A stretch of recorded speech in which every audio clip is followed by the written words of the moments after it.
Hello दोस्तों।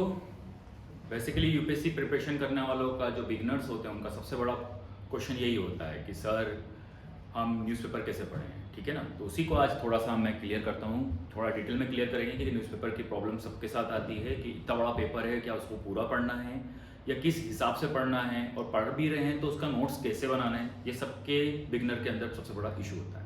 Basically अगर आप बिगनर हैं तो अगर न्यूज़पेपर पढ़ रहे हैं तो कौन सा न्यूज़पेपर पढ़ें। पहला क्वेश्चन तो ये आता है कि सर न्यूज़पेपर ही कौन सा पढ़ना है। बेसिकली आप इंग्लिश मीडियम के हैं तो द हिंदू, ठीक है, या फिर इंडियन एक्सप्रेस, ये दो पेपर आप पढ़ सकते हैं और ये दो पेपर बहुत ही इंपॉर्टेंट होते हैं बेसिकली न्यूज़पेपर में। तो आप दोनों पढ़ने की जरूरत नहीं, बिगनर हैं तो आप बस एक ही पेपर पढ़ लीजिए जो आपको सूटेबल लगे।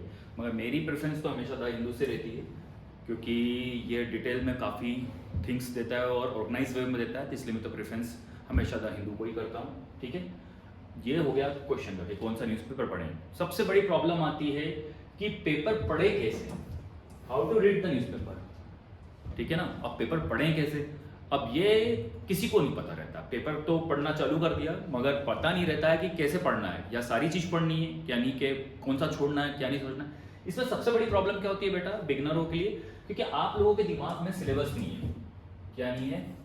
Syllabus plus previous year questions नहीं है आपके दिमाग में। जब तक ये आपके दिमाग में नहीं आएंगे तो आपको पता ही नहीं लगेगा कि पेपर पढ़ना क्या है। आप कुछ भी उठाएंगे, ऐसा नहीं है। यूपीएससी एक समुंदर है, समुंदर में से हमें क्या काम का चीज है वो उठाना है।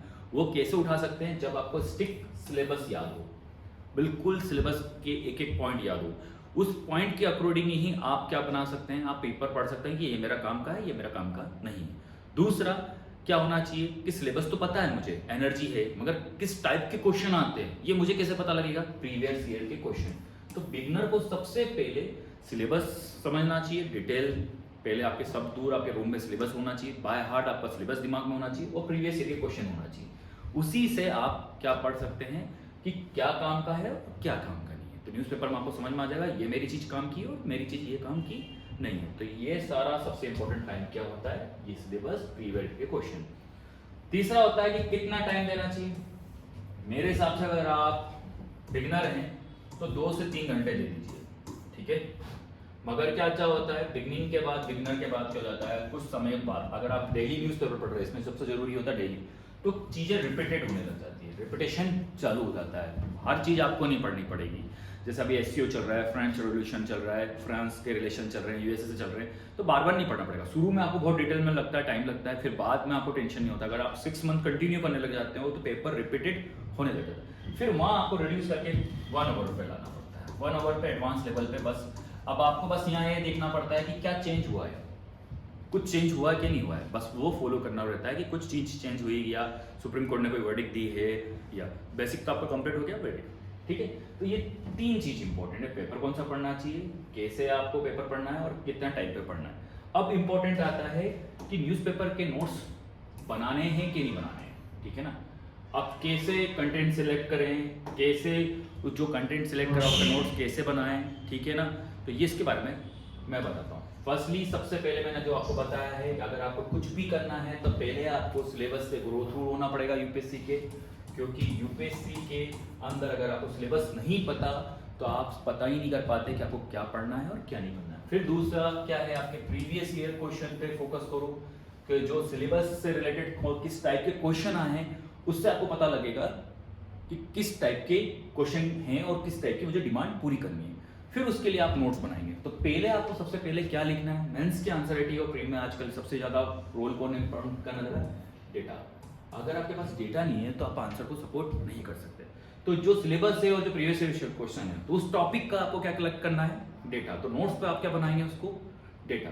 दूसरा, जैसे हेल्थ टॉपिक है हमारा, हम मान लीजिए हेल्थ का डेटा भी चाहिए और रिपोर्ट भी चाहिए। क्या चाहिए? रिपोर्ट, क्योंकि रिपोर्ट से आप कंपैरिजन कर सकते हैं, ठीक है ना, कि इसमें हमारी अभी डब्ल्यूएचओ की रिपोर्ट किया है, ये वर्ल्ड इकोनॉमिक फोरम की ये रिपोर्ट आई है, तो बेसिकली रिपोर्ट भी इंपॉर्टेंट होती है, इसके नोट्स बनाइए, ठीक है। रिपोर्ट्स और डेटा दोनों प्री में भी काम करते हैं, मेंस में भी काम करेंगे। थर्ड आता है सबसे ज्यादा इंपॉर्टेंट आपके कॉन्सेप्ट्स। इसको समझने के लिए अंडरस्टैंडिंग चाहिए। अगर इसकी अंडरस्टैंडिंग आपकी डेवलप नहीं होती है, और ये होती है आपके एडिटोरियल से, एडिटोरियल ही आपको अंडरस्टैंडिंग प्रोवाइड करता है। तो ये मेन कॉन्सेप्ट होता है मेंस के लिए। अगर आपको कॉन्सेप्ट डेवलप करने हैं तो अंडरस्टैंडिंग डेवलप करनी है, और अंडरस्टैंडिंग डेवलप किससे होती है? एडिटोरियल से।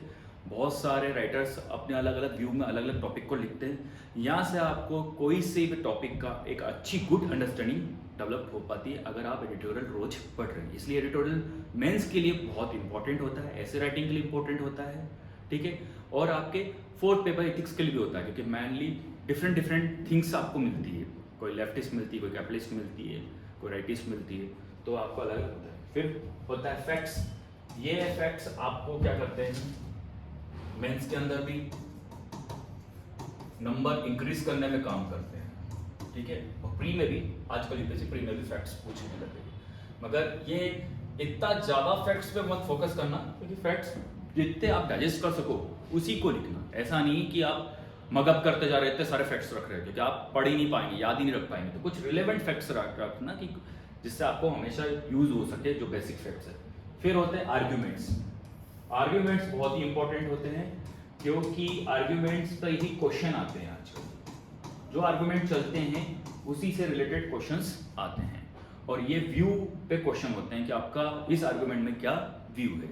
जैसे मैटरनल रेप का टॉपिक चल रहा है, यूनिफॉर्म सिविल कोड का टॉपिक चल रहा है करंट से, तो मेंस में आपको इस आर्ग्यूमेंट से रिलेटेड एक स्ट्रेटजी डाल देंगे और उसमें आपका व्यू पूछेंगे। तो आपके जो भी टॉपिक हैं उनमें पहले से आपको आपकी सोच व्यू पहले से क्लियर करना, जो कि वहाँ बैठ के आप सोच नहीं सकते हो। तो आपके थॉट्स पहले क्लियर होना चाहिए, तो इसकी प्रैक्टिस आपको पहले से होगी। फिर इसके नोट्स बनाना है आपको कि अगर ये थॉट आएगा तो मैं क्या लिखूंगा, ये थॉट आएंगे तो क्या लिखूंगा। तो पहले से ऐसे सिलेबस से रिलेटेड बना लीजिए कि अगर ये पूछा जाएगा, यूसीसी पूछा जाएगा तो मैं ये लिखूंगा, मुझसे अगर मणिपुर वाला चीज में इशू पूछा जाएगा तो मैं ये लिखूंगा। तो पहले से वेल डिफाइंड नोट्स बनाने का तरीका यही होता है कि हम पहले से डिफाइन कर लेते हैं कि मेरे से कोई ये पूछेगा तो मैं वो यही बताऊंगा। क्यों? क्योंकि 7 मिनट के अंदर आप वहां सोच नहीं सकते, तो आपको पहले से आंसर, एक फॉर्मेट आपका बेसिक पहले से कंप्लीट होना चाहिए। तीसरा चैप्टर आपका जो है प्री में, मेंस में भी काम आता है और प्री में भी काम। बेसिकली ये सबसे ज्यादा कहाँ आ रहा है आजकल? प्री में। स्कीम्स आपको सपोर्ट करती है। अगर आपने स्कीम पढ़ लिया तो आपको 200 या 250 वर्ड में कोई क्वेश्चन लिखना है, तो बेसिकली स्कीम आपके लिए रिलीफ मैटर करती है, क्योंकि 30 वर्ड्स 20 वर्ड्स तो आप अगर आप स्कीम लिख देते हैं तो आपके वर्ड्स कम हो जाते हैं। अगर 1-2 क्वेश्चन है उसमें अगर हमने 2-3 स्कीम डाल दी तो मतलब हमारे 30-40 वर्ड तो चलो रिलैक्स है, इतने तो हमारा स्कीम से हो जाता है। तो स्कीम की अलग से एक लिस्ट बनाना, हर एक सिलेबस के टॉपिक से रिलेटेड कौन कौन सी स्कीम है उसको अलग से लिख लेना, जिससे कभी भी वो क्वेश्चन आए तो स्कीम लिख डालो फेंक के, जिससे आपका लोड कम हो जाए। कम से कम 40-50 वर्ड तो आपको सोचना नहीं पड़े, ऐसे हों जो आपको लिख डाले और बेनिफिट्स भी करेंगे। फिर कंपैरिजंस, किसी 2 चीज के बीच में कंपैरिजन करना बहुत ही इंपॉर्टेंट होता है कि इसको इससे कंपैरिजन करना। उसके लिए सबसे इंपॉर्टेंट होता है आपकी अंडरस्टैंडिंग डेवलप होना। जब तक अंडरस्टैंडिंग डेवलप नहीं होगी तो आप किसी चीज को कंपेयर नहीं कर पाओगे। बेसिकली कंपैरिजन करने के लिए एडिटोरियल ही हेल्प करता है। अलग अलग एडिटोरियल आते हैं, उनके अलग अलग पॉइंट लिखो, फिर उन दोनों को मिला के कंपैरिजन करो, और ये ही आपका पूरा का पूरा ये चीज आपको डिपेंड करवाता है। पूरा का पूरा ये सारी चीज आपकी मेंस, प्री और इंटरव्यू में भी हेल्प होती है। कंपैरिजन करते हैं और ये कॉन्सेप्ट क्लियर होते हैं, ये आपको इंटरव्यू में भी हेल्प करेगा।